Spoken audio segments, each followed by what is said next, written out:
to you because my government, the UK government, does not recognize the Maduro regime. We have acted for China for many years. We acted for Russia. I've acted for Benazir Bhutto. I've acted for Sonia Gandhi. Narasimha Rao has taken my advice. And in 2004, I was given India's National Law Day Award personally by the Prime Minister Atal Bihari Vajpayee for outstanding contribution to the international arbitration. With that, I'm open to you for any question. I do want Indians to believe that they can achieve anything and not to try and anglicize themselves or copy the Europeans, but to be their own. And with that, they can achieve. I always say that my success, the key to my success was my Indianness. I refused to change my name and anglicize my name. And I kept my firm in the Indian name, which had never been done before in England. Now everybody knows how to pronounce it. At the beginning, they all made fuss. They didn't know how to pronounce my surname. So with that, please ask me anything you want, and I'll honestly and openly share it with you. Thank you so much, sir. Thank you for your generosity and kindness and openness to guide the next generation of lawyers. We are live right now on YouTube, apart from Zoom, and there are many people watching right now.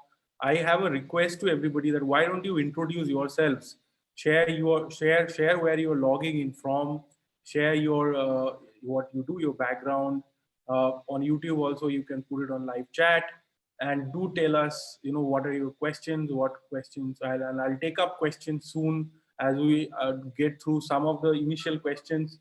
Then we will start taking your questions as well, and it would be great. So please share your questions and your background and what you do and what you want to take away from this session. It would be a great, very useful for us to ask the right questions and take it in the right direction. Thank you so much.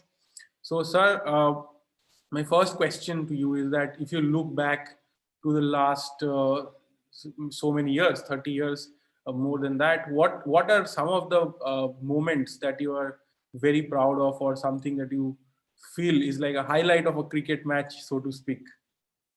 The best moment, even today, is achieving for Indian government, the first ever success in the House of Lords.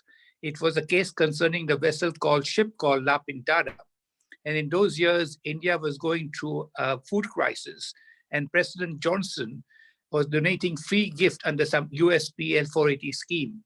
But India had to charter vessels, shipping vessels, to pick up the wheat to bring it to Indian ports. And India used to charter about 300 vessels a year over the 2 or 3 years period when the famine was going on in India. And there was a dispute concerning a vessel called La Pintada, where the issue was whether compound interest should be paid for late payment of debt. And I was told by the Minister of Shipping, Transchart, who were my clients, that please do something, because if we start paying compound interest, we'll have a liability of over $5 million. And those were the years when India was going through a strict foreign exchange. And believe it or not, there was a judgment against us. There was a judgment of Lord Denning. We said that if a party pays late, you have to pay compound interest. And all the barristers and everybody said there's no chance of challenging that. You have to pay compound interest. So there was an arbitration case which we lost. The arbitrator said you have to pay compound interest. And then no barristers wanted to accept brief to appear. So believe it or not, I instructed Tony Blair, who was then a young practicing junior barrister, just become an advocate. And he had really no work. He was in the Labor Council. So he asked me, can we do some shipping work? So I instructed him, and he said, instruct my senior too, who was Derry Irwin, who later on became his Lord Chancellor. And the hearing went before Mr. Justice Stoughton. And in the morning, I got a call from Tony Blair. I've sent in my book at about 8 o'clock in the morning saying that we want to see you, but with the representative of the High Commission. So when we went there half an hour before the hearing, he said, you must drop this point. This claim is absolutely hopeless. Your contention is absolutely hopeless. You're paid late. You have to pay compound interest. We went before Mr. Justice Stoughton, who was much better prepared. He asked many questions, Tony Blair and Derry Irwin. We had no answer, and we won. It went before the arbitrator. The arbitrator again made the same award. And we went to the House of Lords and we won 5-0. And I think this was my first India's victory in a commercial case in the House of Lords. So this is the case which, to me, has been the most striking success for our firm.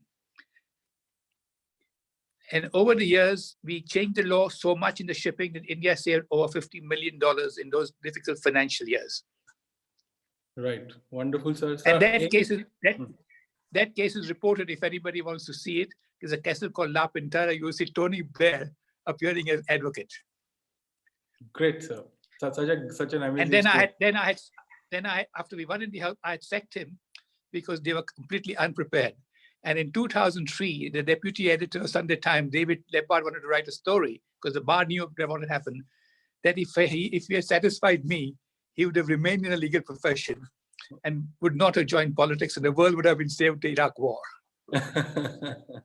I've put the story and I've sent a copy to Tony Blair. He's accepted this correct. Great. Sir, any other stories like this? Well, the other story was acting for Benazir Bhutto. Okay. When Benazir Bhutto was, she was not in power, but she was convicted by the Pakistani court for corruption. And she was in Dubai. And I got a call from a spiritual person whom I had met in Dubai called Qadri Baba. He phoned me up only first time, and he said, come and he introduced me to Benazir and said, come to Dubai and take her with you to London, because they were fearing extradition. So I brought her to London with me in a first class. ARY Jewelers in Dubai paid for the first class flight. And I acted for her against Pakistan government for nearly 1.5 years until Nawaz Sharif was dismissed by Musharraf. And Benazir was an extremely spiritual person, I found her to be, and also a friend of India. Right. So any interesting things that happened during the trial that you still remember? Which one? During the Benazir Bhutto trial, yeah. The Benazir trial never went on because the Pakistan government were trying, they had some big house somewhere in UK, and the Pakistan government was trying to seize it. So they had appointed a very large firm, Clifford Chance. And we were saying that it didn't belong to Benazir or her husband. And that went on. And I remember I was in China and I got a call from Benazir. He said that Musharraf has been sacked and Nawaz Sharif has been sacked. And then a week later, when I came back, she told me, close all the files. This will be the end of the case. And the case ended. So it never went to trial. Okay. But it was a great honor. Narasimha Rao also sought my advice on 3 occasions. Right. When he was being tried for the Takubai Pathak corruption case. And I tell you, he was such a nice man. And he wanted to obtain evidence by commission of a US senator who was supposed to be present when Chandrasamy brought Pathak to his hotel room and said, "Kaam ho jayega, nahi ho jayega." And the allegation was that Narasimha Rao said the work will be done. But he was a very good man. And I also had a breakfast meeting with him, and I was very impressed that he could speak so many languages. Right. So it is an honor for my interaction that I had the ability to meet Indian leaders. Right, sir. Sir, if you can go back when you started in London, what was it like? What happened? Like, if you can tell us the origin. When I went back in 75, when I first went in 75, it was a very different England. In the city, people were still wearing bowler hat and having a stick in their hand with a tailcoat. There were very few Indians, and most of the Indians were either working as sweepers or something in the Heathrow Airport, and there were Gujarati East African Asians corner shops. And so it was completely different. But one thing about the English people, that they are very fair. You can say what you want, but always with integrity, honesty, and courtesy. And they always support an underdog.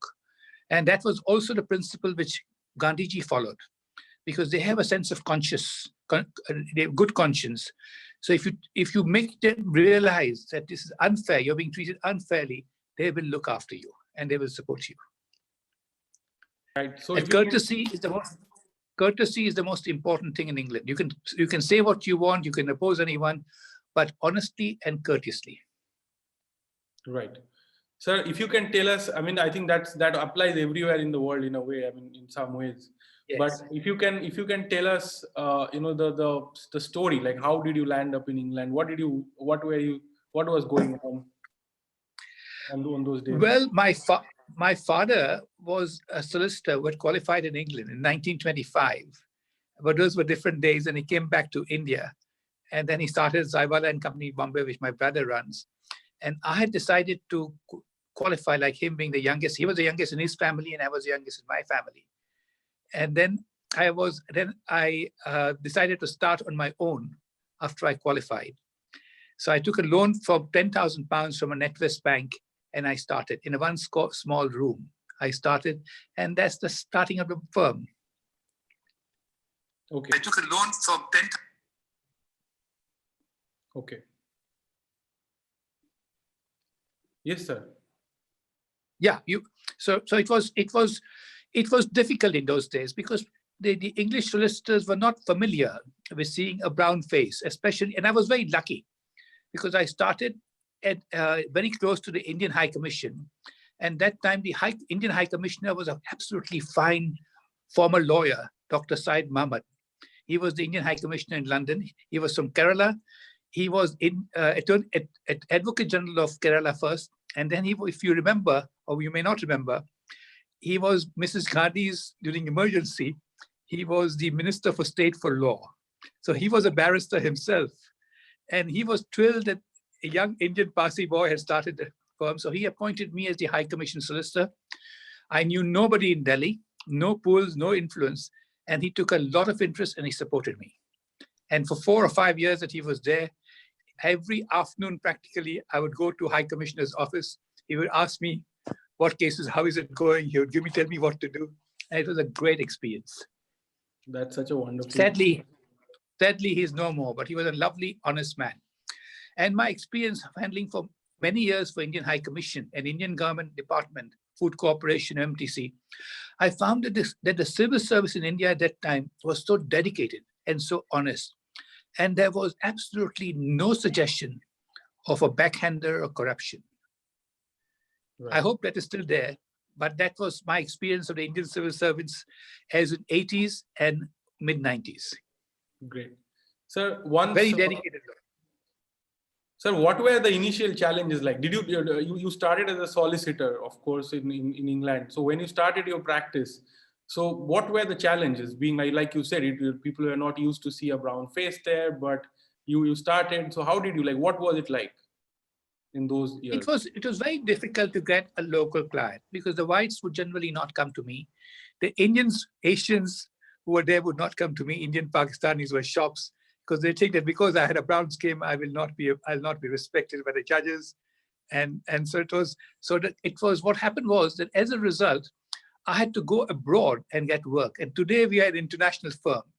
And the root of being an international firm is that we have never marketed for local clients. But we went abroad. Whenever there was a work needed, I would go to Dubai, Kuwait, come to India and get work. So now, of course, things are very different. We have a standing. Right. One of my very first clients was a Dubai company called Global Shipping, which is no longer exists, but was part of the Al Shirawi group, which still exists in Dubai, a very large group. And there was a Parsi head of the Global Shipping company called Mike Minwala. He was from Karachi. He was a Parsi. And I think he instructed me in a case called Arabian Development Corporation versus Global Shipping. It was a Global Shipping versus Arabian Development Corporation concerning the construction of the Jumeirah Beach Resort, the old Jumeirah Beach Resort. And there was a big arbitration dispute. And that dispute took place, was going to be, the seat was in New Orleans, United States. Now see how luck works and how it changes. On my flight, in the first class, the other side was there. And the other side's junior counsel was Tony Blair. So that's where I first met him on the flight.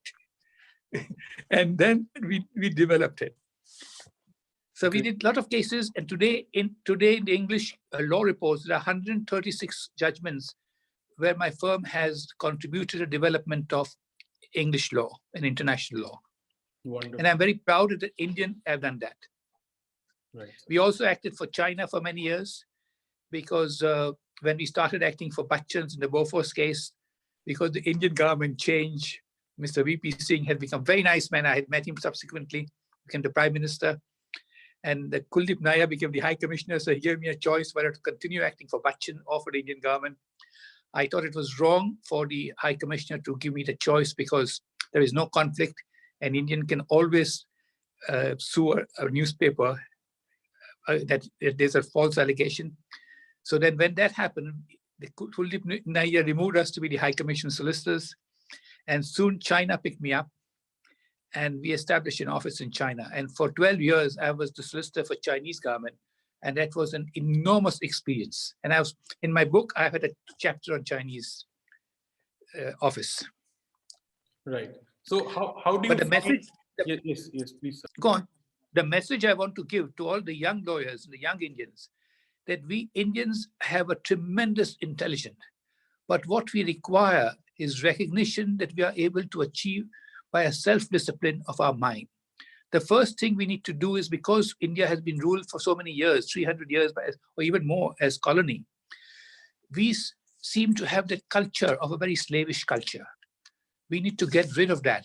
Please remember that when British were ruling India for 300 or 400 years, there were 3,500 white civil servants ruling 400 million. And therefore, they had to keep that high and mighty arrogance and distance.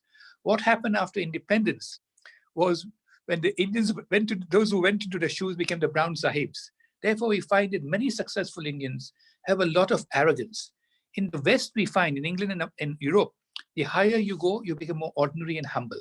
And that is something which the young Indian must realize and discipline their mind to work hard and do well for India. I think that is great advice, sir. I was just about to ask you, how did you find the Chinese legal culture different from Indian legal fraternity? A very good question. When I first landed in China, I think it was on 23rd or 22nd December 1991, there was no legal culture in China. There were only 4 law firms in the whole of China, which is well publicized. The first one, as you probably know from the newspapers in those days, was called the Great Wall of China office, Great Wall law firm. Now that law firm hosted a lunch for me, and I found that none of those there were lawyers. They were Communist Party PR officials with the name lawyer. And they wanted to establish a law firm because China was just opening up. It was communist system. Then there was no legal system. But then I saw China changing, and it was a great experience. One thing I found about China was that they all wanted to learn, and there was complete discipline because of the Communist Party rule. There was no beggar on the street. There were no unemployment, and everybody had a home and accommodation. The chairman of a large corporation would get just $25 more salary, but with an extra bedroom in his house. And everybody had accommodation.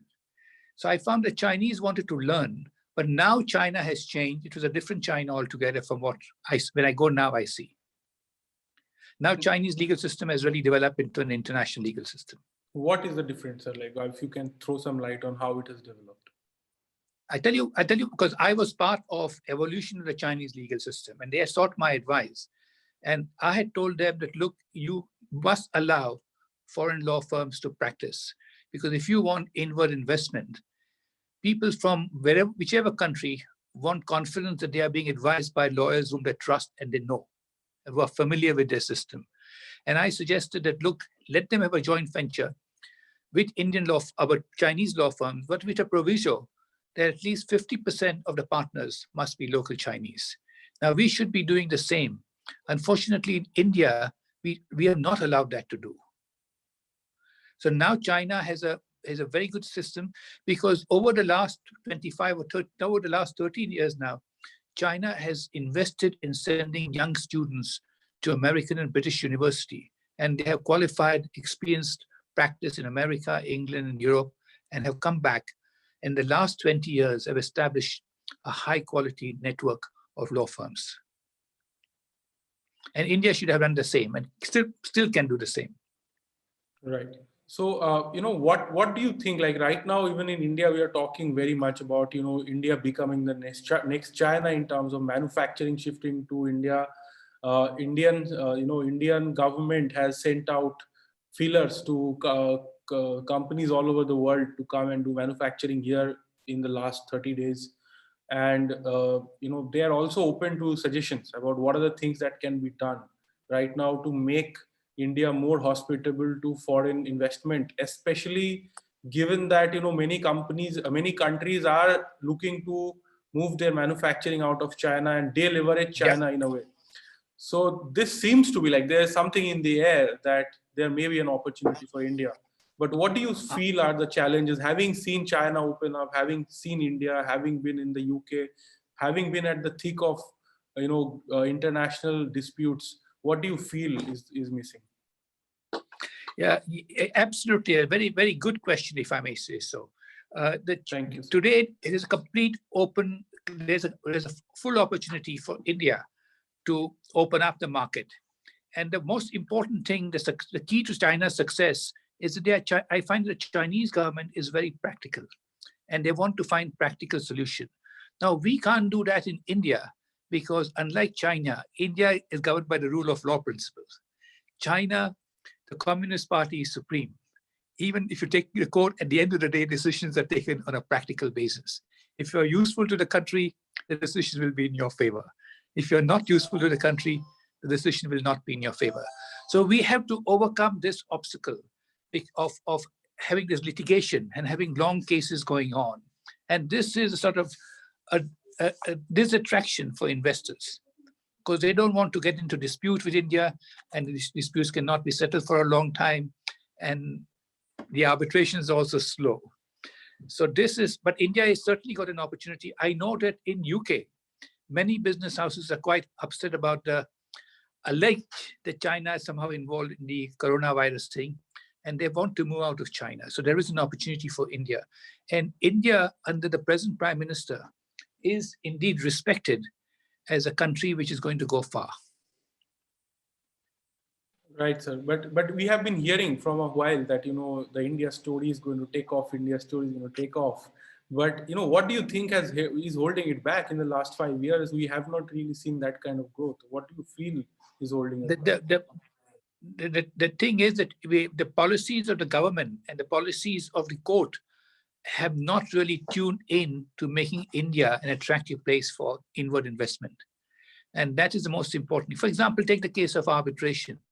If a party invests in, say, a project of, say, $150 million, and there is a dispute and he wants to get out, he has agreed to Indian arbitration. That takes years for decision, and that goes to the court challenge. And nobody wants to get into this litigious position. In China, it would be different. If there's a dispute, you can start the legal process, the Chinese arbitration, but if the dispute affects the national interest, there will be a subtle intervention by the government to settle the case, including giving in just for the sake of reputation. Now, in India, we are not able to do so because unlike China, India is governed by the rule of law principle. Now, that needs to be addressed by the powers that are in India on how to deal with it. And what we need is a change of culture, not necessarily from the government, from within. The other problem is, for example, in arbitration. Now, Indian arbitration, there are lots of criticism being made. There's a suggestion that the arbitrators are not very fair. There's a suggestion, an allegation that the arbitration are corrupt. Now, all this cannot be changed by parliament or by the government. But the local legal profession and the commercial profession must ensure that the change comes from within. For example, if you find that there is one corrupt arbitrator or one arbitrator who does not behave, you can't punish him by law. You have to make sure that nobody deals with him and treat him as an outclass. That is how it is done in England. And we need to also bring the change from within. We are too much expecting too much demands on the government, too much demands on the parliament, while the people do what they want. That must change. Okay, so but of course, changing the whole culture of the country may be a little difficult or may a long-term process. But what do you think changes could be made? What do you feel some, maybe changes in the arbitration process or even some rule? So some of the legislations can be changed. Do you think there's a possibility that something that government can do? The first change which must be brought about is allowing international firms to establish in India. Once they are established, you will find that there'll be investments coming in, and that is the right thing to do. If you have any thoughts on your experience of setting up your farm internationally, so you said that initially you went abroad and started getting work. What was it like? What was because a lot of lawyers in India especially feel very squeamish about business development, about actually they believe that they will become good lawyers, and some people will come to them on their own in many cases. Not, of course, I should not generalize too much, but what are your thoughts on this? Because you have built a law firm. Do you think to build a law firm that kind of approach really works, or do you really need to have a strategy, have put in work towards building relationships with clients and building reputation, building a brand? I'm sure a lot of work goes into building a brand if you're trying to build a good law practice. Can you share some thoughts? Yes, certainly. I have built up the brand purely by hard work and by results and outcome. But the most important thing which a lawyer must remember is that he does not have to lie for a client. And that is a completely different culture. Because then if law is for justice and not justice for law, and he must always work with integrity and loyalty to his client. And if he does that continuously, he will develop within himself an instincts to go about the right way and a right approach to law. And for me, on that principle, people from all over the world come to me because they think that I think differently and I bring about different results. When the UCOS award of 50 billion euros was made against Russian government, they came to me for advice. And I gave him the grounds. I appointed a lawyer in Amsterdam. It was not in England. And they won. They have lost again in appeal, but they're still going on to a further Supreme Court appeal. Similarly, the latest case of Venezuela, the Venezuelan central bank had deposited gold worth 1.77 billion into the Bank of England. And now they want the gold because they need the money to feed the people. There is famine around and the COVID going on. And the Bank of England has said no. They went to a large firms. They said, no, it's a question of authority. Who is recognized as the president of Venezuela? Now they've come to us. Now the reason is a brand that we have a different approach. In fact, last Friday, we succeeded. It is possibly it's going to come in the Indian newspaper tomorrow. A claim of $45 million started by Punjab National Bank against 5 Indian business houses concerning India and the project United States. It was dismissed because the Punjab National Bank made allegations of fraud and dishonesty without really consideration of sufficient evidence. Now, therefore, in Indian, we also tend sometimes to act emotionally, but we don't consider all the facts before we take action. And that is also something which we need to change. That no matter, for business and law, keep the emotions out, look at the evidence, look at the facts on the ground, and then decide. And this is my experience of China has been this, that China is very, very practical.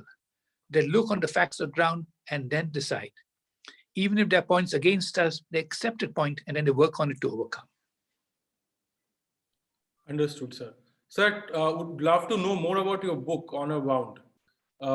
Yeah. Yes.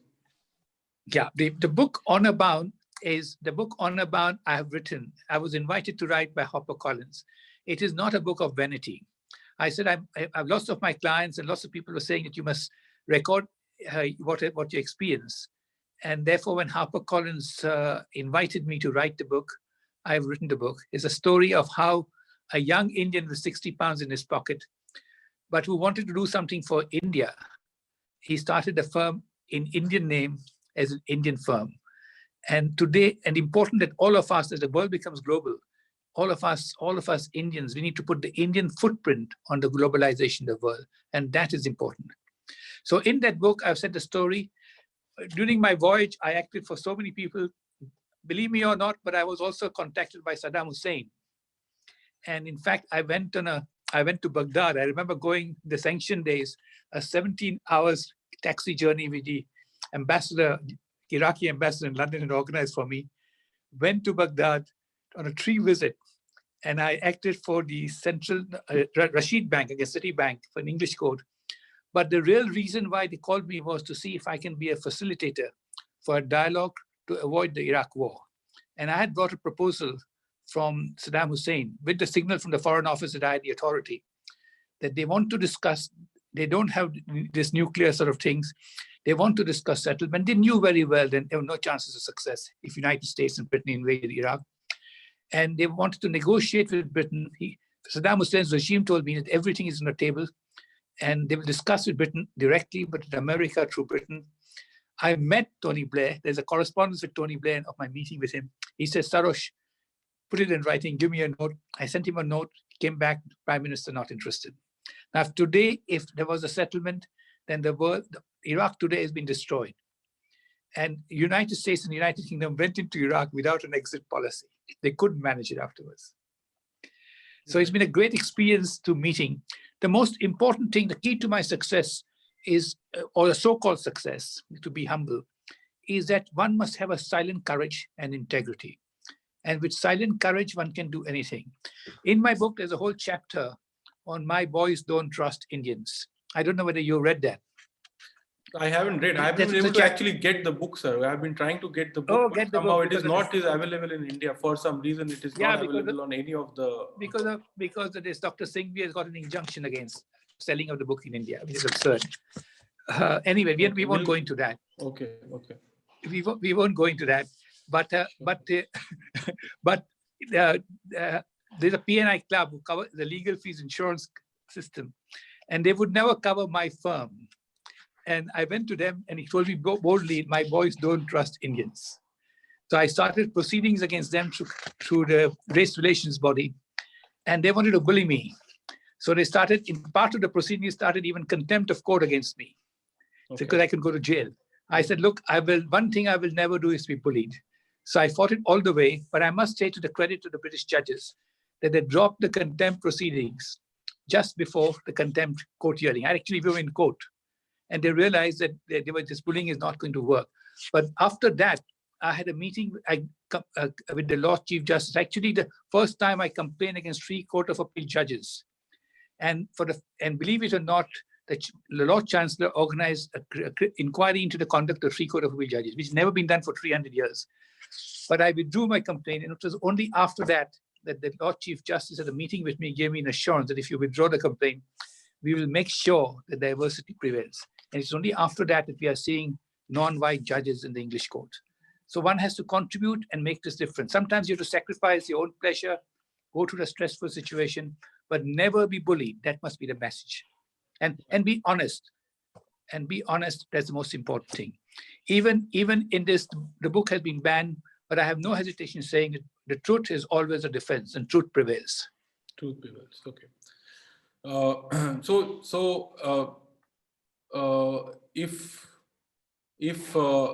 this is, I didn't know that about this book being banned. So I was trying to get there's an interim injunction, but I cannot receive. The book is sold until I remove the reference, but I'm not dealing with the reference, so it doesn't affect you. And anyway, I have not been served yet with the order, so there's no proceedings. That's why I'm preferred. Right, excellent. So we can also still be able to get the book in India if we can find it from other countries. If you can find it, there's no prohibition on reading it. Right. Okay. Sure. Great. Sir, if you can throw some light on your experience of actually arguing in English courts, and I believe you have also argued before Bombay High Court. Oh, many times. How do you think Not it is in Bombay different? High Court. Okay. It's completely different. Completely different. Remember what I said earlier, that the legal culture in India was started by the British when there were 3,500 civil servants ruling 400 millions at that time, at independence. So therefore, it was very bureaucratic. The pleadings were large. Everything was to slow things down. In England, it is very straightforward. For example, a claim, you have only 20 pages. If you say something more, the judge will succumb to the point. And most important is that there is a self-discipline there. And for example, adjournments are never granted in the English court. And if a counsel takes more than one brief for a hearing date, then he can be suspended. There's a disciplinary proceeding against him. But we in India don't have that. That needs changing. And many people are losing confidence in the speed with which justice can be obtained in India. Absolutely, this has happened. So I'll just share one fact that our research threw up. So there has been a 10% decline in number of civil suits filed in India over the last 10 years. So instead of, while our commerce is growing, so normally you'll expect there will be higher number of civil matters, but in reality the number of cases filed are declining, which is alarming, I think. Which is good, in fact. I hope that if they are disputed, they're settled by mediation. I remember many years ago, Sir, in many cases, people simply don't go to the legal system because they don't think any results is possible. So they just, Yes, yes, that's true. It goes on for years and years. They suffer silently in many cases. Yeah. And that can also be sometimes be manipulated by a dishonest claimant. For example, somebody owes the money, they just start proceedings and in the hope that it'll go on for 5 or 6 years. That is not right. But these are the facts of life. Right. So, so this is very interesting what you said about a fundamental difference, that things have been, the way the Indian legal system works is to slow things down, whereas the people who actually created it had a very different system in their own country. That's absolutely correct, because in England that was not so. But because there were 3,500 white civil servants, British ruling, they had to keep the high and mighty position and keep all these problems at a bay and lay things. We need to change that, and we need to accept and look around and search the reality. Right, definitely. When you talk about why we can't read your book was called Adventures of an Indian Lawyer in English Courts. So if you can share some of those adventurous stories, maybe some turning points from the book. Yes, the book. Let me just clarify that there is no restraint to read the book. Yes. There's only a complaint that I. Yes. No, but you can still get it from the overseas. It's being sold in England. Yes. It's sold on Kindle in various other way and all that thing. But that's not for me to recommend or advise. It's for you. But only the 2 pages have been objected to. So there's nothing more than that, because of naming an individual. Nothing more than that. Now, there are so many other stories. I'll tell you the example of from a legal point of view. There was an interesting arbitration case called Indian Oil Corporation versus Coastal Bermuda. Now, in that case, the case about $18 million claim was made against Indian Oil Corporation by an international company. The matter went into arbitration. The arbitrators made an award, and the arbitrator made an award against Indian government, Indian Oil Corporation. But one of the members of the arbitrator, having decided against India, said in a postscript that the Indian oil legal team was incompetent. And had they described, and had they, I'm going to read it for you if I can find it, and had they put forward the correct submissions, the result might have been different. Now, I'm going to read this out. This was a postscript, which is very unusual and very honest of the arbitrator to say that, by Gordon Pollock, Queen's Counsel. I wish to record my regret that Indian Oil Corporation had not at some stage broadened the scope of the case. The documents gave rise to a strong indication that the buyers had intended to create a clear impression in the minds of the seller that a satisfactory settlement of a demurrage claim were made. Nothing further would be heard of the enormous losses said to have been suffered by the buyer. In the result, I believe that the sellers had far stronger case than they allowed themselves to be. So the issue was, what happens if a party has lost because of the incompetence of the legal team? Now, legal team was a large English firm with English counsel. So they came to me after the award, and everybody said, no, you can't do anything, you have to pay. But I took a completely new point, which is, as a matter of English public policy, it would be wrong for the English court to enforce an award as a judgment, which is not based on the true legal analysis of the evidence. And we won. And this is a reported case. And in my book, I've actually quoted the reference where the judgment could be found.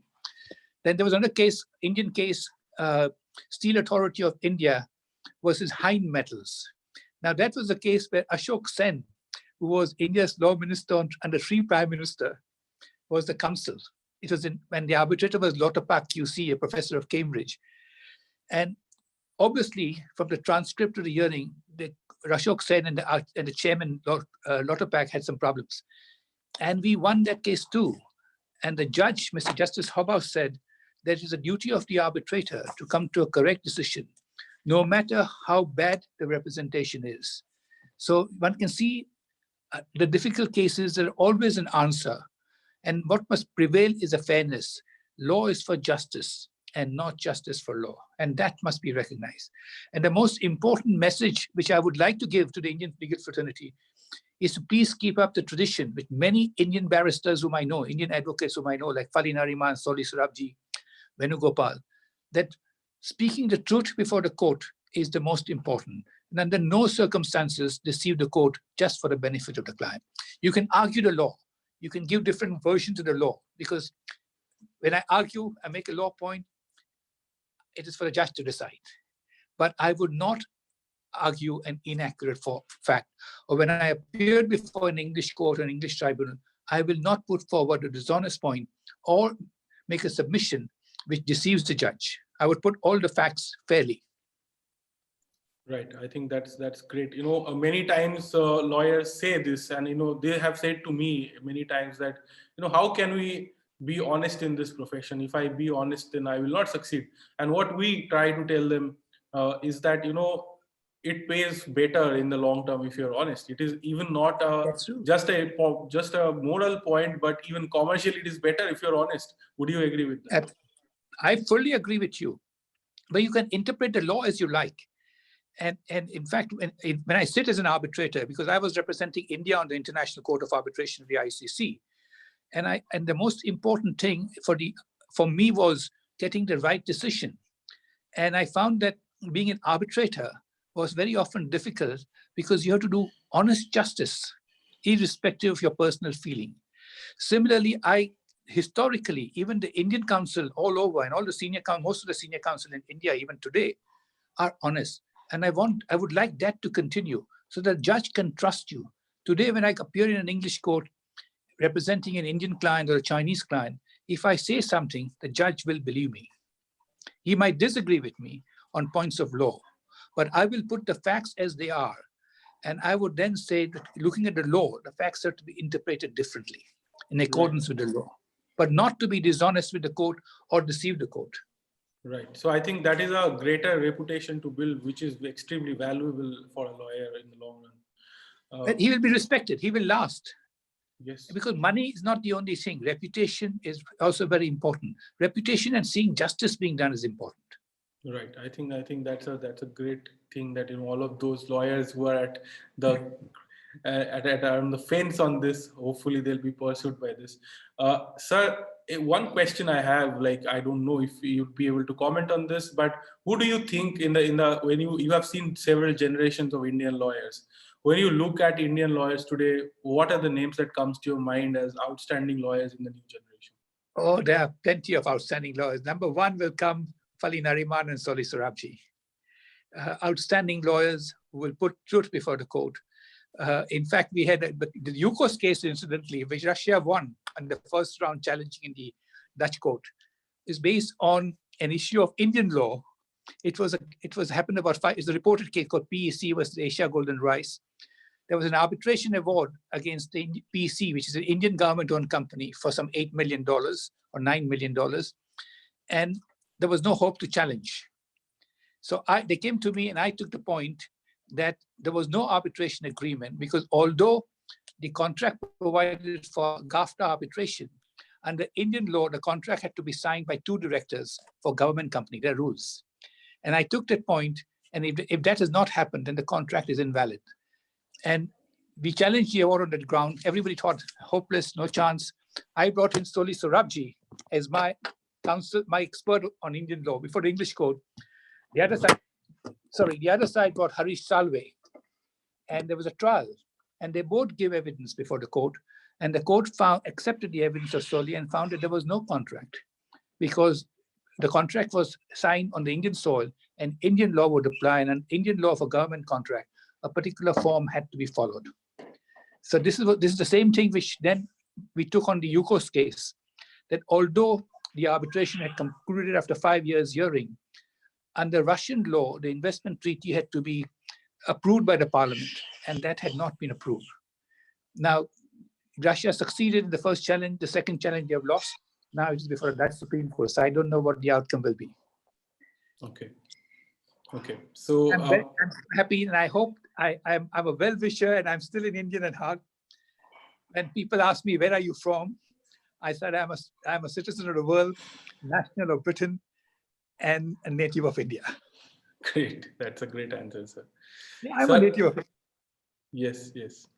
Sir, what were the challenge? What are the skills one must learn to build a law firm? Because it is one thing to be a lawyer, but to build a law firm is a different challenge. So what were the things that you had to learn to actually successfully establish a law firm and run it for so many years?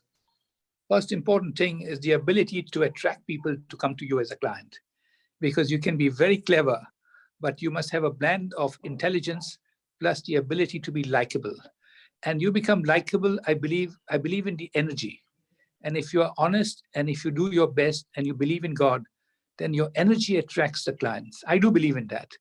And you meet people, they like you. And I even tell my team just now that when you meet a potential contact, within 2 minutes, the contact has to decide, first, he must like you. Second, he must trust you. And third, that you can deliver. But if he doesn't like you, he will not come to you. If he doesn't trust you, that will be the end. And there's enormous competition now, gone are the days of client loyalty. So but if you're honest and straight, the energy comes across on its own. And so everybody has the same potential, and I do believe in that. So what a young lawyer, if he wants to start a firm, is that he has to start at the beginning. I started with just one room with no secretary. I had some girl coming part-time to do some typing in those days.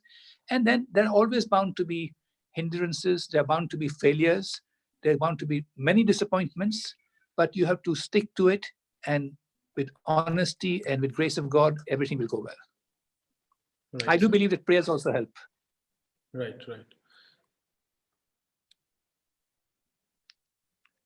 Okay. Yes, sir.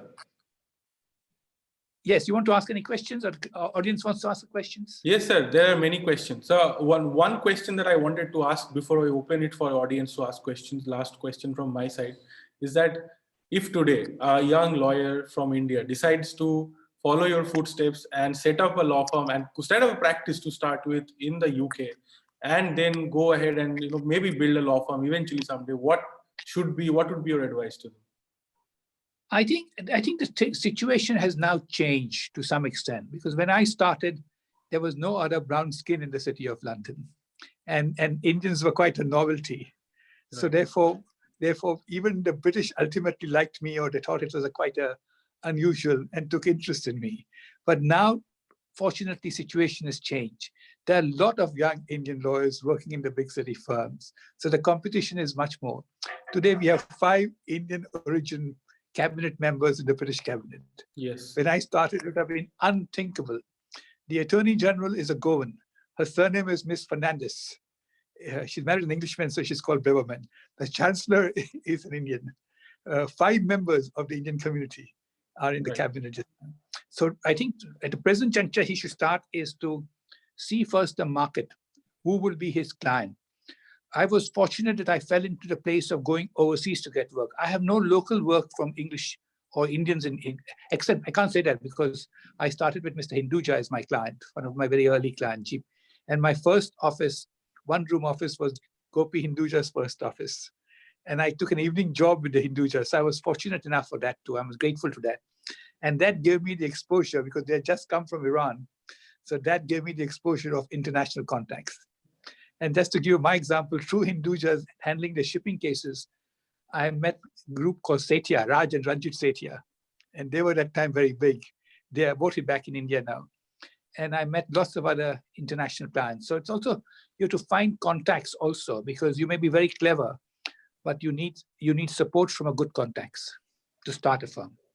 You need goodwill and other people backing you and people wanting that you succeed. You have to get people, attract people to you, and you have to find opportunities. You can't just sit back when you're starting and find that people are going to come to search for you. That only happens when you reach a certain standing. So you have to look out in a practical term with your feet on the ground on opportunities and find a new way. Now, we came up because we had a distinct way of innovative approach, taking different points which others law firms would not take. So you have to find a niche for yourself to start a firm, but it's always open and never say no. And I'm sure, and I'm absolutely confident that Indian mind, intellectually and ability-wise, is capable of matching and even better than any other mind. Right. Great, sir. Sir, if you think there are a lot of questions, I'm going to take some questions now. Let's start with YouTube Live. There are a number of questions that have been floated here. There are some questions which are a little technical. I'm not sure. If there's a question on if an Indian lawyer were to qualify in the UK as a solicitor now, what would be the scope in terms of jobs? And are there, like, how is the visa regime? Is it favorable or unfavorable? I tell you, that's a good question. There are many Indian lawyers who come and qualified as solicitors in England. They have to pass an examination and they have to have work experience.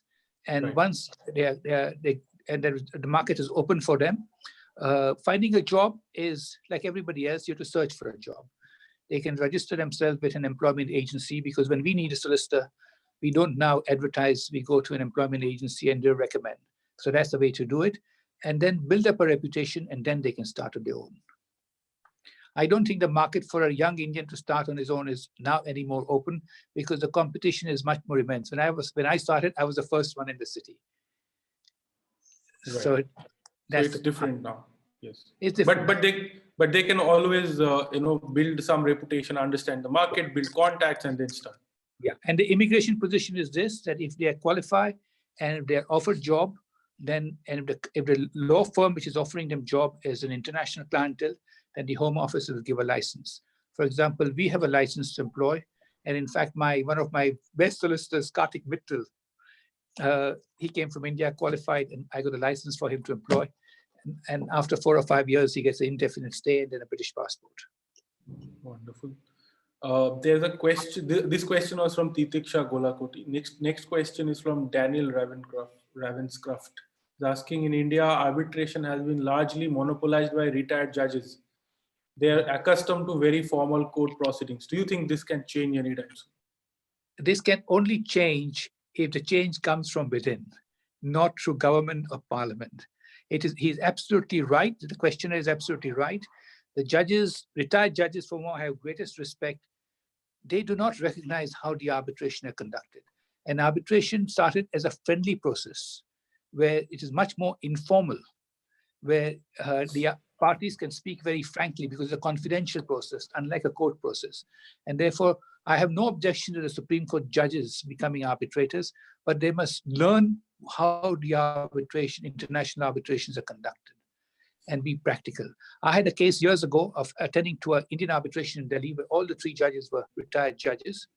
I came with my counsel team. We met, and in half an hour, the arbitration was adjourned.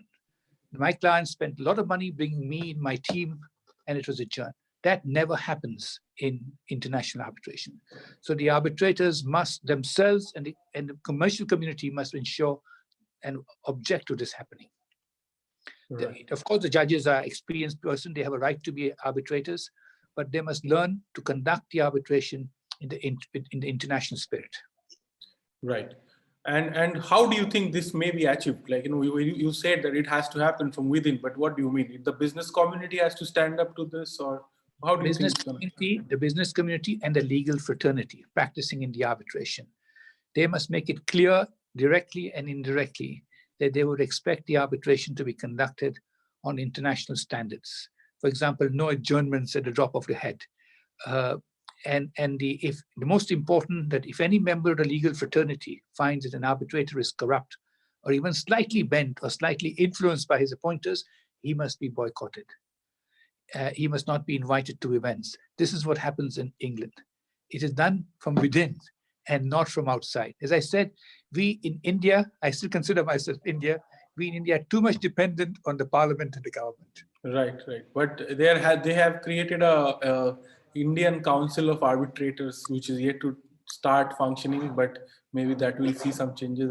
But let's see what happens. There's a question. Yes, sir. It's a learning curve. The thing I always said in China, I found the most important thing that those in establishment are very practical to find a solution. Let's hope we'll have the same here sometime soon. There's a question about, there's a question. This is, how can we build a reputation? You have touched on this before also, but I think it's also a question that merits some attention. Saurav Gandhi is asking, how can we build a reputation? And also asking, while working for a law firm, what are the specific things one can do to build a reputation within the law firm? Saurav Gandhi. Most important is to work hard with integrity and honesty. Integrity includes honesty. Not to even if a partner decides to be dishonest, then you raise an objection. For example, in my firm, even if I were to say follow it, take a particular course, a team member will tell me that this is not right, this may be unlawful, or this is not fair. Now that spirit must be inculcated. He will be not liked for time being, but the truth always prevails. And this is my 40 years of experience. I find at the end, the truth shines. There's a question on yes, sir.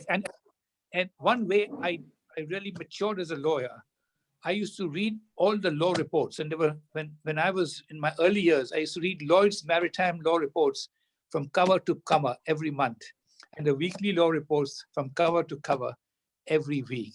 Now that gave me the knowledge of law all over. Just I read it out of interest, not to learn, but just read it out of interest. Wonderful. I think that kind of interest definitely makes you stand out. There is a question on what is the status of mediation being used for criminal cases in the UK? This is by Shashwat Yechuri. Mediation, as far as I know, is not used for criminal cases.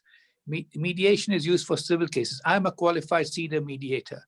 Mediator is a very, very good way to settle dispute. I remember Chief Attorney General Parasran in a big case once told me, when we were acting for Indian government, that it is better to have a bad settlement than a good victory. Because when you have a good victory, the other side loses and it becomes your enemy. Settlement, he'll continue to do business. In criminal cases, mediation is not possible, but there can be settlement negotiation, because you can with the prosecutor, you can agree that, look, if I admit the guilt, instead of being sent to jail, you'll give me a suspended sentence or a fine. So but that is not mediation. You can't have mediation in criminal cases. Right. There is another question. This is from Daniel Ravenscroft again. Do you think the law of contempt of court should apply to arbitration process? No. Contempt of court is a very rarely used remedy. And contempt of court is that if you do not follow a court order, then it can be a contempt of court. If it is capable of being followed, and if it is a lawful order, and if it is not followed, then that can be a contempt of court. And the court has a much higher power to regulate, to ensure that the contempt of court is not misused by unscrupulous lawyers. An arbitrator, you don't know what his standing is. He may be a commercial arbitrator. So I would be against arbitrator that's been given right to contempt of court. Understood. So he has given a further clarification to his question that sometimes there are people appearing before the arbitration panel behave very badly to the extent that the arbitrator resigned, disrupting the entire procedure. So do you think? No, I think the answer would lie with the arbitrator. The arbitrator need not resign. He can stay firm. I sit as an arbitrator, and lawyers from different countries behave differently. Very often I find that Indian advocates act aggressively, but a good arbitrator would know how to skillfully laugh it out or make a joke of it and control the hearing. Understood. Sir, there's a question on higher education, but I'm going to modify it slightly and ask you a little differently. How do you look at Indian legal education versus other global Indian legal education? Do you like when you must be hiring different lawyers in different countries? In your experience, do you find Indian educated lawyers? I'm not talking about their mind, but I'm talking about actual education that they receive at par. I think the answer is that when I was in India, it was very different, but I think it has changed enormously. And now the Indian law schools are at a very high standard and can't match English or United States or European law schools. So I would not criticize the Indian education. It is how those educated behave after they're qualified that is more relevant. But one thing I can suggest to the Indian law school, that if they can stress the importance of this principle, that a lawyer does not have to lie, and maintaining integrity and honesty to do fair justice, because we have a duty as a lawyer, even to the other side, not to be dishonest. And in England, if a lawyer has intentionally been dishonest, he can be struck off. And there have been cases of that. So the law school can add that and stress that. At the time of hiring, do you treat, let's say, US educated lawyers and Indian educated lawyers at par? Because both of them are foreign education, but do you treat them at par? They're different system. For example, the US lawyers are also very aggressive. The style is very different. English law is always courteous, gentle, and to the point. Whereas the US lawyers, you find it is their trait. And same like Indian lawyers, they shout and they scream, even in negotiation. So I don't think that we can make any distinctions or bring comparison. Each culture has its own merits and demerits. Right. I'll take another question from Arul Prakash because it's such a great question. How do you know that you are at the right law firm or with the right senior? You have to feel that. You have to feel it because every lawyer wants an opportunity to do well and to go high. He does not want to remain stagnant. So this is a feel and see situation. You work for a year or two, you see the opportunities, and you see whether you have a scope to rise. And experience to learn is also important. And the client which you're meeting, so that also shapes your experience. So you can't decide in advance. You can talk to your friends before you join. Okay, but once you join, if you feel that, like, how do you know that I'm at the right place or not? If you feel comfortable in the firm, if you feel that you're getting the right kind of quality matters to handle, because, for example, say in England, people come, we get lots and lots of applications because we do international work, and that's a quality work acting for states and big corporations. Other firms do not have the privilege of having that work. So before you join the firm, you find out what kind of work the firm does and whether it is of interest to you. Right. There's a question from Vaibhav. He's saying that he's just graduated from Durham University last year, currently pursuing my LPC from London. What advice would you give to a budding lawyer like myself who wishes to work in the UK legal industry? Start drawing up a good CV and get a professional to settle your CV. Don't try and do it yourself because there's enormous competition with youngsters wanting to become a solicitor, and then start applying for training contract. It is not easy to get training contract these days. The reason for that is that when I qualified and when I did training, the solicitors, we were not very regulated. But now to give a training contract, there's so much regulation and it is so much time consuming for a law firm too. So they don't increase training contracts now, which like we used to do it before. So he should do it. He should get a professional to settle his CV and then start applying for training contracts. Excellent. There's a question on, there's somebody asking if you'd be open to talk about your Bofors experience.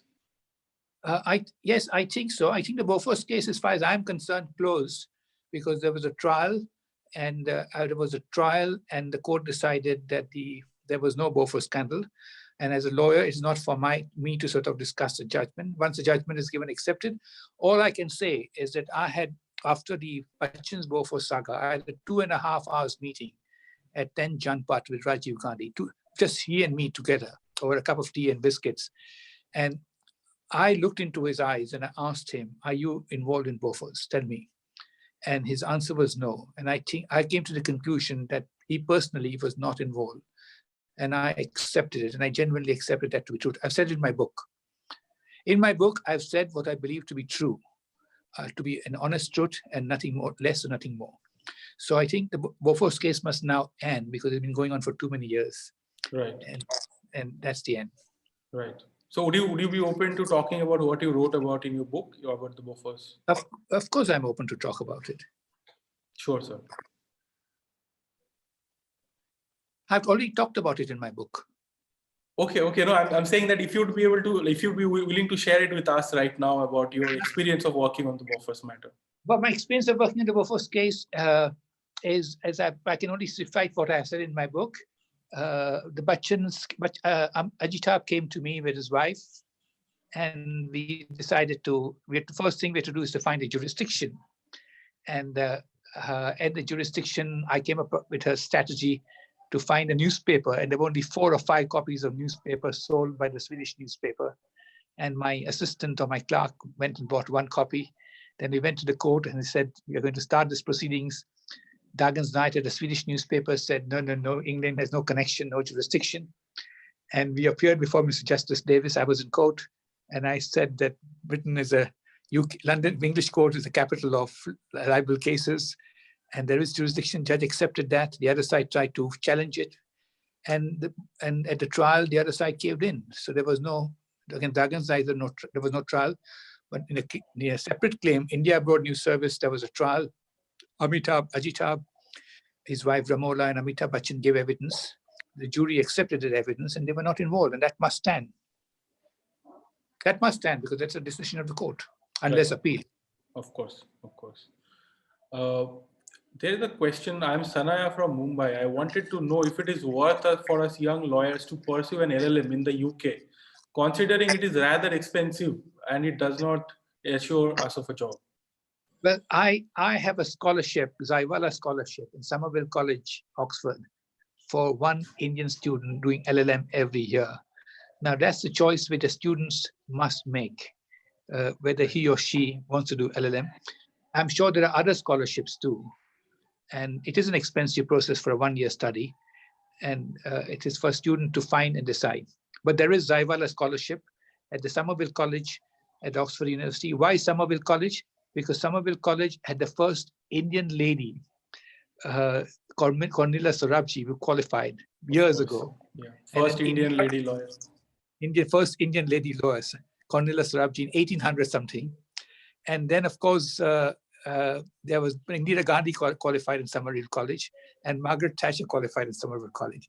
So Somerville College, there is a Zaiwalla scholarship in memory of my late father for one LLM student every year.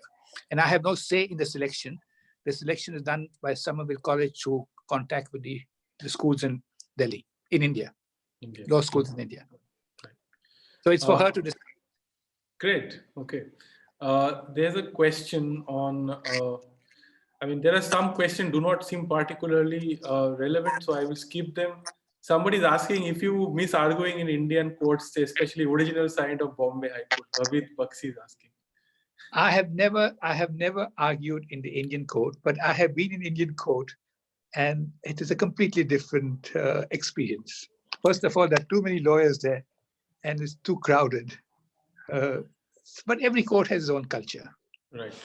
Sir, we are already 12 past the time of the deadline of this session. But if you have, there are many questions right now. There are around 20 other questions. I'm quite happy. I left some time because my office is shut because of the lockdown. I'm at my country house by the seaside. Excellent, sir. So we'll take some more time of yours. So now we have the opportunity. Sanaya Gandhi is asking a further question. She's asking, can you talk about your interaction with the Dalai Lama and how did he become your client? Certainly. I'll tell you, because it was internationally well-known that I was working for the Chinese government. I was representing China in all the international arbitrations in London, and we had close relations. And I had a call from my office, had a call from Mrs. Takla, who was the head of the Tibet office. I had no connection before. And she came and saw me, and she said that the Dalai Lama, His Holiness, would like to meet you personally. She didn't tell me why, but she said he will discuss it with you personally. And I said, yeah, sure, I'll be my honor to meet him. And then he was coming to Glasgow, so she contacted me again and said, will you come to Glasgow for a private meeting with him? So I did go to Glasgow. He was speaking to a big audience of about 10,000. Mrs. Takla received me. I was sitting in the front row. And after his speech or question answers, I went to his rooms where he was staying, and I had a fascinating meeting. But before I met Dalai Lama, I was told that later on, when the meeting was fixed, that he wanted me to act as a second channel for Tibet with China. Now, the history of that is just that just before the Hong Kong was handed over in 93, 94, Chris Patten was appointed as governor of Hong Kong. He was John Major's close friend. He was the chairman of the Conservative Party, lost election, and he was appointed a governor. Now, I was going to travel with Richard Needham, the trade minister, to China. And that trade mission was cancelled. And he told me that there was some problem with Hong Kong. So I asked the ambassador. I was very close to the ambassador. And he said, because UK is misbehaving, they think that England is going backtracking on the handover of Hong Kong. So then I said, look, do you mind? John Major and I have been close friends. And then my book gives the full details of that. It was the Prime Minister. So I said, can I mention it to him? He said, yes. So two facilitators, Lord Feldman and Lord Haskett, who were close friends of John Major, it was agreed that there'd be a meeting at my office between the Chinese Central Committee member and the ambassador and representative of 10 Downing Street to discuss Hong Kong. We had a 2 to 3 hours meeting, and they were assured that don't get panicked. In England does not want to backtrack on the handover of Hong Kong. And then there was a second channel dialogue, and that dialogue succeeded. And there was a normal handover of Hong Kong in 1997.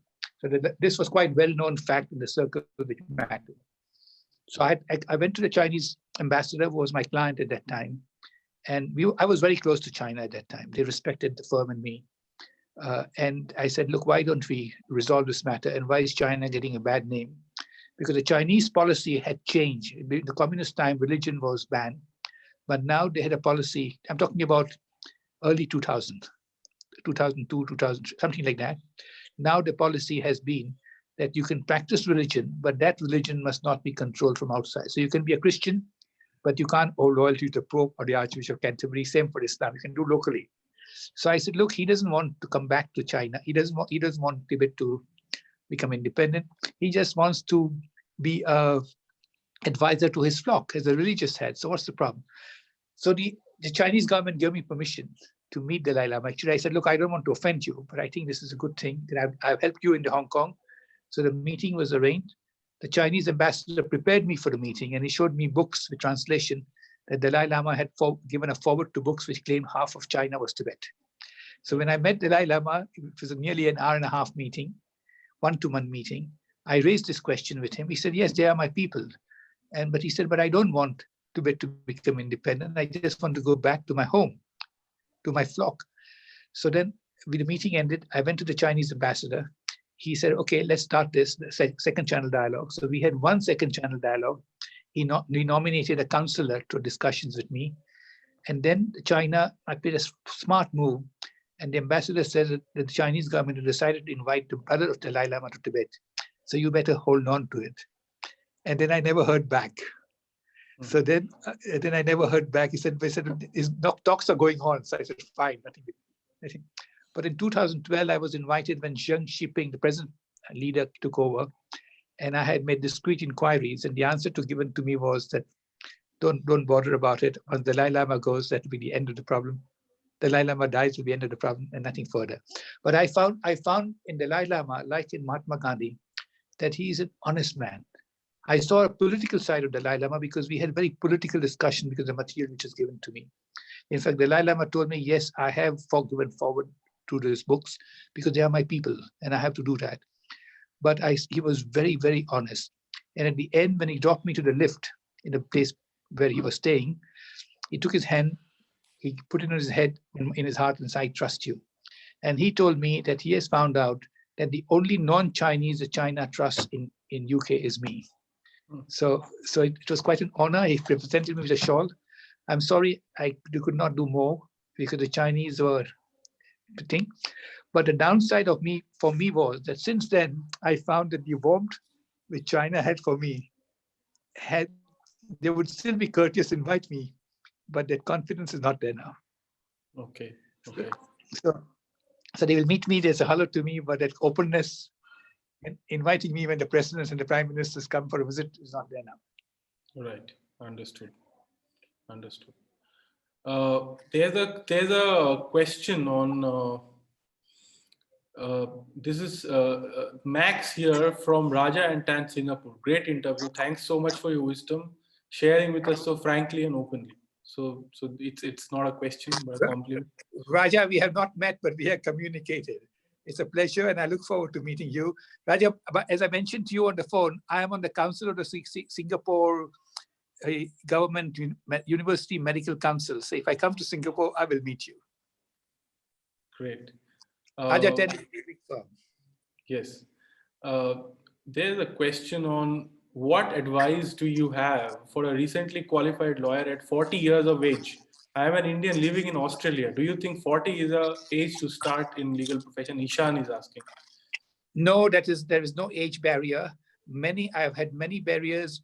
For example, Lord Sumption, who just retired as a Supreme Court judge and a very eminent judge. He started his legal career at 40 or 42. He was a distinguished chemist, and he decided to change. So there is no age barrier. You must have a good, clear mind and integrity. Okay. There's another question on what qualities do you see if you want to employ a trainee in your firm? From Tanvi, he's asking.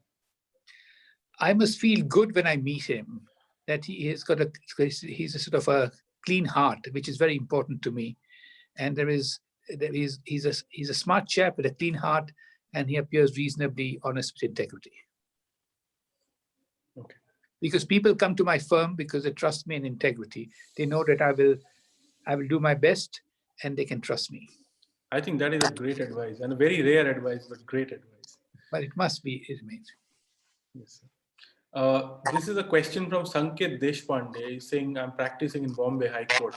Don't you think the delays in Indian courts and excessive judicial involvement in arbitral proceedings is discouraging foreign parties from arbitrating in India? What is the usual practice in UK considering this fact? Do UK courts also have the same activism level? I believe UK court has activism in a restricted way, but legally permitted activism. For example, I am for the court having an eye on the arbitration process. Now, in the UK arbitration law, there is a provision for leave to appeal, but you have to show that the arbitration law has gone so wrong, and second, that it is an issue of law of public importance. Only then you get leave to appeal. Then there's a challenge to arbitration, Section 68, but they must show at a very early stage, otherwise the court will not allow. And the decisions are given quite fast. Right. And it is not right for the court to interfere in the arbitration process, because arbitration is a creature of contract. If two parties have agreed, they must honor their obligation to abide by the rules. Sure. There's a question from Mahendra Singh, which is very related. He's asking that, what do you think is the future of institutional arbitration in India? Because do you think that will be some sort of a solution? Institutional arbitration, provided Indian institutions are able to sort of create a standing like Singapore has done, like ICC Paris has done, LCI London has done, then of course there's a possibility. But that again will require a lot of self-discipline and maintaining very high standard that it can. I'm not saying it can't be done, but it's going to be hard work on the part of the Indian institution. For example, the MCIA at present is doing a good job, and I hope it continues. Yeah, but they had to shut down in India for non-cooperation from the judiciary. That was LCIA. Yeah, LCIA. But LCIA, MCIA is the Mumbai Arbitration Center. Yes, they are operating, but LCIA had started in India operating for a while, but they had to leave the country. Sfurti is asking, how have the courts in UK evolved the proceedings now, the day-to-day functioning in light of the current pandemic? Good question, but difficult answer. In fact, on the third day of the pandemic, I had an application before the court on a procedural directions hearing, and it was not the same because you do it on telephone, you don't see face to face, and it's important for a lawyer to see judge's reaction, his facial reaction, the feeling of the other side, but that is not there. So we are doing our best to keep the show going, but it's not the same as before, but we have to get used to it because this is going to last for some time. Right. Hearings are taking place. Right. There's a question from Vabit Bakshi. He's asking that, which fields of law are trending in UK? And I'll add to this that what do you think are the areas of law that have a high demand from clients, but relatively low supply from the legal fraternity? Relatively low supply, I don't know, because I'm not able to answer with any honesty because I have restricted myself to arbitration, judicial reviews, and international cases. Right. So there are lots of new areas. There's a sports arbitration, but I don't have much knowledge on it or experience of it. So I can't honestly answer that question. Okay. Please let us know whenever you want to stop because I can keep asking questions. Just ask me. I got a note just now. In 15 minutes, I have another meeting. So you can ask me 2 or 3 more questions. Okay, I'll ask you 2 more questions. 3 more questions. 3 more questions, okay. So some of the questions are repetitions, I'll skip them.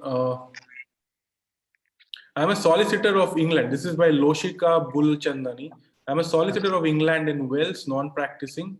If I want to go to UK, is the scope good for me? And to start off, will I need to work first with a solicitor's firm and gain experience first, and then register myself with the employment agency there to get work? I had done my UK solicitors way back in 2008, but due to recession at the time, did not attempt going to the UK. How are the things right now? I think, again, it's a question of luck. If you can find a job, fine. But you have to, best would be to start working with a UK solicitor's firm, gain some experience. And when you seek any position, the most important thing is CV. Because I'm not involved anymore in the management of my firm. I have a team now. But the CVs used to come, you have a quick glance at it, you find it attractive, you keep it aside when you need someone around. But otherwise, you just throw the CVs away or just file it. So get a good CV, but try and find a first job, work for 6 months or a year, and then look out. I'm going to unmute Imroz Afsar. He's from Dhaka, and he has a question from you about Dhaka. Okay. Yes. Hello. Imroz. Hello, yes. Go on, I'm listening. Hello. He's muted again. 1 second, please. Hello, Yes, can you hear me? Yes, I can hear you. Okay. I've been to Dhaka. Yeah. I met you over LinkedIn. I've been introduced to you, and I came to know that you came to Dhaka and met President Ershad and Barrister Kamal Hussain, right? Kamal Hussain is a good friend. He's quite senior now, Yeah. but he's a very good friend. Yeah. So, any fond memory or anecdote to share with us? I have. I tell you how I came to Dhaka the first time. This was in the early 90s when Major was the Prime Minister, John Major, and President Arshad had come on a state visit. And the Confederation of British Industry had given a small dinner, about 30 or 40 people or 50 people. And President Arshad and Lord Granata was the Minister for State for Foreign Affairs. They spoke. And after President Arshad spoke, Lord Granata said, any questions? And believe it or not, but there were nobody willing to answer because of all this chairman or NatWest Bank or that high up, and they had no question. So this is true. The Lord Granata looked at me and said, Mr. Zaiwalla, you have a question. And I was not totally unprepared. So I got up very nervously because they were high and mighty around. And I didn't know what to say. So I said, there were floods in Dhaka. And I made up a question as I went on. But I'm very concerned about the floods in Dhaka and what is happening and blah, blah, blah. And will you tell us about how you are dealing with the flood situation? And it was 30 minutes was a time for questioning. And he spoke for nearly 25 minutes answering what he had done. And at the end, he said, I would like to invite you to come to Dhaka and see for yourself. And then after the dinner, his ADC came and took my card. And then I got an invitation for the High Commissioner. The President wants to invite you to Dhaka. So I went to Dhaka. I stayed in a Sonagam hotel there. And one minister was kept in charge of looking after me, but I never met the president on his visit. So I did 2-3 days of sightseeing and meeting people at lunch and dinner, and I came back. The second time I went was Kamal Hussain when he was in London after Mujibur Rahman was assassinated. He was at the Oxford University. So I had instructed him as an expert on Bangladeshi law in a shipping case called Banglabani. And that case was settled. So I got to know Kamal Hussain. Kamal Hussain and I are still in contact. He was the first law minister of Bangladesh, was he not? Yeah, I think so. An external affairs minister. But he's a superb man. I'm in contact with him from time to time. 2 years ago, he came to my summer party in my country house. He's an excellent man, a real star of Bangladesh. Okay. And I would also like to inform you that my elder uncle was the ex-Chief Justice of Bangladesh. Ah, that's very good. Very good. Excellent. I also knew Aminur Islam, met him. He was a minister at that time in Dhaka. Years ago, this was. Okay. Rajat Mishra has another question. I'll just quickly take this. Rajat, go ahead, ask your question. Sir, very good evening and very inspiring, and it is very nice to hear you. And one commonality I draw, I am very good relationship with Mr. GP. I come to London like every quarter and work in Lloyd's of GP London. Hinduja. GP Hinduja. Yes. Yeah. Yeah. So last time also, like every November, Institute of Directors holds meetings, so I'm a permanent member there. So, sir, I'm working with Lloyd's of London, and basically, London is the mecca of insurance and risk management. So, very much involved there with reinsurance and things like that. So, do you think, sir, now China is also becoming? China is definitely is the main important entity in the world. So, I'm thinking that financial power is shifting from London to China, Beijing. So, do you think? Do you have advice that we should know Chinese laws and Chinese uh, commercial arbitration and commercial contracts, and definitely Chinese language in order to upscale and in order to become more accustomed with their uh, cultures? Well, China, but remember that Britain and America have a history of hundreds of years. For example, arbitration insurance in England is over 300 years old. China has history of 30 or 40 years. Let us see what happens. I have great respect for China, but it doesn't have the historical background which England and America and Europe has had. So of course, it's always good to learn a new language. It's always beneficial to go to China and say ni hao and xie. But I would not say that Britain and America are going to be anywhere behind. I'll just give you an example. When the Chinese president Jiang Xiping, the old man, he's still alive, he came. I was introduced to him by the ambassador, and we had a one-to-one talk. And I asked him, I said, which are the three most important countries, according to you, according to China? And he said, United States, Japan, and England.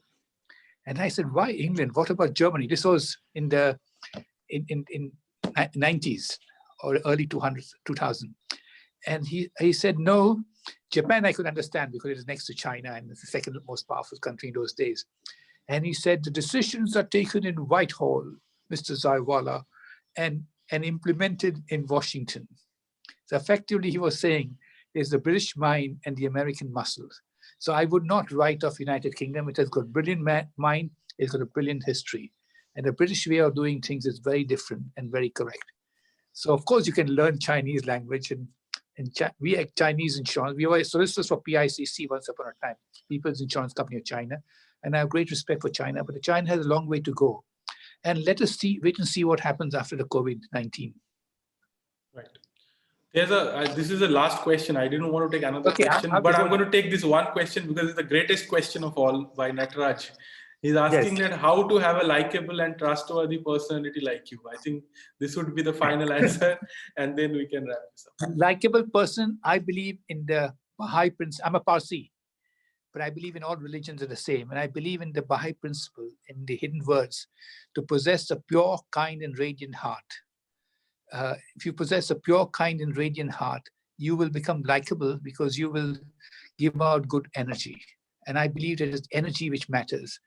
And to be trustworthy, you have a choice to be honest, and it's entirely up to you, each individual.